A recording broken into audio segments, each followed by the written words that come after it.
Sé de 1000 ilustres varones que han lisonjeado al pueblo sin amarle nunca y de otros 1000 a quienes el pueblo ha amado sin explicarse el motivo. Acto segundo, escena segunda de Coriolano, Cayo Marcio, y lo va a encarnar Roberto Enríquez. Menudo personajazo, Roberto, ¿qué tal? ¿Cómo estás? Muy bien, estoy feliz, imagínate. Es que a mí siempre me ha parecido maravilloso, porque hay 1000 matices en este señor, porque siempre se habla de él como el general que desdeña al pueblo, pero realmente es un general que es noble, que pelea mucho por los soldados, por sus hombres todo lo que pueda, ama mucho a su madre, ama mucho a su madre, señores. Sí.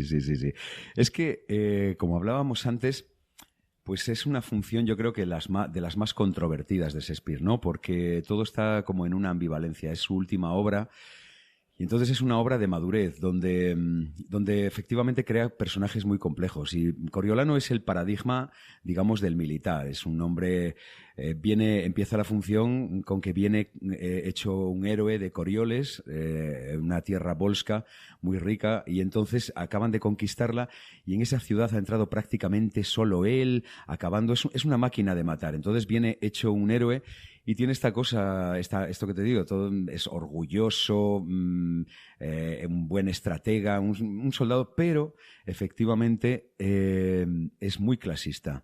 Sí, Él, desde el principio... El pueblo no le gusta nada. No le gusta. Lo más curioso de Shakespeare es que razones no le faltan para que no le guste, porque el pueblo aparece como una masa voluble que, manipulada por los tribunos, que tienen unos intereses bastante espurios, unos intereses sobre todo personales, que desdeñan al pueblo diciéndoles que les huele mal el aliento, que son como unos brutos, tal. Los manipulan y hace que el pueblo gire 180 grados a los 5 minutos de haber tomado una decisión. Y los llama... Cosa que también pasa. Es que Shakespeare es muy reconocible. Opinión, Exacto. Pero si uno ve cualquier grupo de WhatsApp de cualquiera, o sea, circulan bulos políticos incluso de una manera brutal y es complicadísimo decir, mira, esto no ha pasado así. Exacto, y muchas veces que uno se hace la misma reflexión, ¿cómo es posible que la gente haya votado A? Por ejemplo. Esto es increíble. ¿Cómo es que haya sacado mayoría absoluta? ¿O qué tal? ¿O qué cual? Estas cosas nos las preguntamos mucho. Y entonces, esto es lo que plantea Shakespeare, ¿no? Personajes de mucha ambivalencia. Y Coriolano, como tú decías antes, tiene unas virtudes espectaculares, que es ahí donde creo que el pueblo, o sea, el público se puede identificar, porque también es un personaje que se niega a ser hipócrita. Él, yo creo que sería un militar feliz y haría una carrera militar estupenda si su madre no tuviera el deseo de que él llegara a cónsul, de que su familia llegara a tener un hijo que fuera cónsul, ¿no? Porque él no puede ser hipócrita. Le revientan se le rompen las costuras teniendo que ser alguien que no es, porque no está educado para eso. Sí, entonces, es un hombre de guerra, al fin y al cabo. Es un militar, sí. Él, claro. Él es fantástico en la guerra, está haciendo estrategias, es una máquina de matar, es como un Aquiles. Pero en la política, donde lo que funciona son la demagogia, la persuasión, todo este tipo de sutilezas políticas, él no las entiende. Blanco es blanco, negro es negro, y no voy a decir algo que convenga para la ocasión si no es lo que verdaderamente pienso, ¿no? Entonces, ese es el problema, ¿no? Sí, yo creo que por eso Shakespeare construye un héroe atípico en sus obras, me refiero. Hamlet reflexiona mucho, tiene muchos soliloquios, Macbeth también tiene muchos soliloquios, Coriolano no, Coriolano actúa y habla y cuando tiene los parlamentos más largos está poniendo verdad al pueblo. Exacto. Pero no es un señor que diga, voy a reflexionar sobre mis acciones así. Hay varias partes, grandes, ¿no? Claro. Esto hasta el cuarto acto es exactamente, suscribo lo que tú has dicho, pero no, lo del spoiler en Shakespeare es una tontería porque sí, lo importante... se escribió 1605, claro. 1610, ¿vale? Sí, bueno, te digo, he de decirte, Olga, que muchísima gente, más de la que creemos, incluso de la profesión, del no cual me apunto. No he leído a Shakespeare, sí que han leído a Shakespeare, pero Coriolano es la gran desconocida. De hecho, a mí cuando me la propusieron... Hamlet, Macbeth, Julio César. Rey Lear, Ricardo III, Julio... Ricardo III, claro, de los dramas históricos, Ricardo III. Sí, ¿no? O las comedias, tal, pero Coriolano es una pieza que es bastante más desconocida, incluso para la gente que nos dedicamos a esta, a las cuales me apunto, porque yo había leído todas las obras de Shakespeare en la Escuela de Arte Dramático, pero esta no la recordaba, ni la había visto nunca, ¿no? Entonces, bueno, lo de hacer spoiler da igual, aunque la gente no conozca la historia, pero quiero decirte que este héroe del que hablábamos, que entra victorioso y habiendo conquistado al pueblo y habiendo liberado al pueblo y a todos los romanos de un posible ataque volsco y de pasar sufrimiento, o sea, un héroe de buenas a primeras se convierte en un villano y es desterrado, si no amenazado de muerte en la roca Tarpeya, ¿no? Y que era lo peor que le podía pasar a un romano. Lo peor que le puede pasar a un romano y lo peor que le puede pasar a un patriota. Este hombre que es que todo lo ha dado... Un militar que lo ha dado todo por la patria. Exacto. Alguien que lo da todo por la patria y la patria le expulsa bajo pena de muerte. Imagínate, se le viene todo abajo y este hombre... pues todo su mundo se viene abajo y se transforma.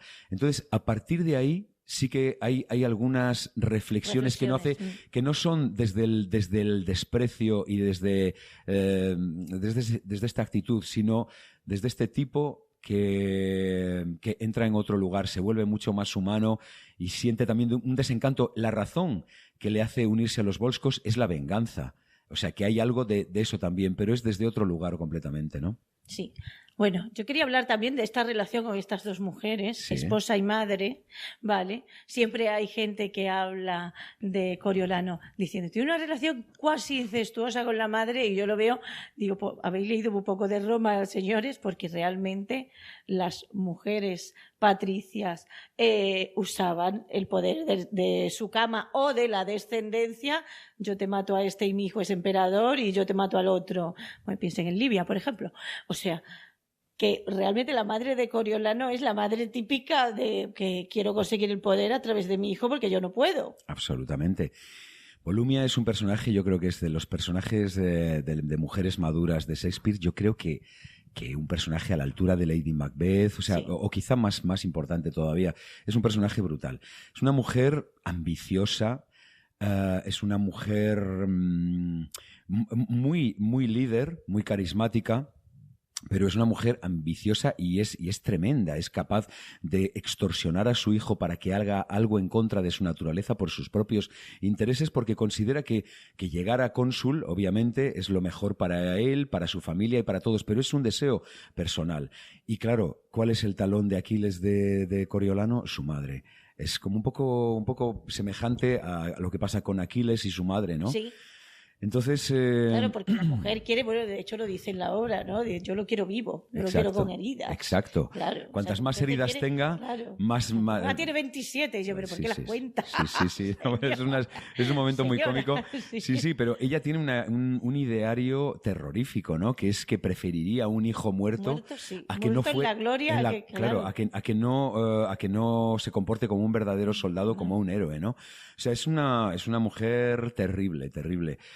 Para lo bueno y para lo malo. Va todo parejo, ¿no? Sí, y la mujer que es... Bueno, la mujer empieza siendo como la típica mujer, o sea, me refiero, la típica mujer de la época... Estamos hablando de la típica mujer de la época isabelina, ¿vale? Así dulce, sumisa, que dedicada a criar a su hijo, etcétera. Pero luego son al final, si pensamos en Roma, son las heroínas de la obra. Es que lo que tú decías, pero no creo que solo haya ocurrido en la Roma antigua, creo que ha ocurrido durante toda la historia. La mujer ha tenido que buscarse sus maneras para poder... Sí, por eso se dice armas de mujer, claro. Claro, exacto, ¿no? Entonces, sobre todo, pero yo creo que el personaje más en ese sentido, más alineado con esto que estamos diciendo, es Volumia, porque Virgilia yo creo que es un personaje que está puesto por el autor para contrastar la figura de la mujer. Es una mujer, como tú bien dices, es sumisa, que odia la guerra, que teme la muerte de su marido en la guerra, que teme el futuro de su hijo, mientras la loca de la madre es esto que estamos diciendo, ¿no? La gloria es lo único que importa, aunque vengan muertos, ¿no? Claro. Entonces, si a nieto le interesa la guerra, ella y tú, que es una cosa, claro, que a nosotros nos parece terrorífico, claro, pues dice, a mi nieto le gusta la guerra, qué bien, y tu madre, del amor hermoso. Exacto. También luego hay que tener en cuenta que las edades de Shakespeare no eran las de ahora. Yo recuerdo la escena de Romeo y Julieta, que la madre le dice que va tarde para casarse y Julieta tiene 13 años. Y tú, ay, Dios mío. Vale, pero no son las edades lo mismo. Yo creo que hay un verso, eso sí quería decirlo, porque hay un verso precioso de T.S. Eliot que dice, revive por un momento a un Coriolano roto. Y es verdad que Coriolano se rompe en esta obra, un tío que parece irrompible. Sí. Pero eso es lo bueno de Shakespeare, ¿no? Que construye hacia un lugar para luego tirarlo todo, hacer todo lo contrario de lo que espera. Sí, es un hombre irrompible hasta que se rompe, porque lo más importante para él, como decía antes, es un patriota. Sí. Entonces, la tragedia de este hombre es que no encuentra lugar en ninguna parte, porque una vez que es expulsado de Roma y pasa sus 40 días en el desierto, digo de una manera no literal, ¿no? Mítica. Exacto, pues decide unirse a su enemigo acérrimo, que es Aufidio, a los volscos, para emprender un camino de venganza hacia su propia patria, ¿no? Y cuando se va hacia los volscos, se vuelve también un líder de los volscos, Sí. quitándole un poco la silla al propio Aufidio. Y la tragedia de él es que, una vez más, primero se tiene que traicionar a sí mismo postulándose como cónsul, algo que no quiere porque él solo quiere ser un soldado.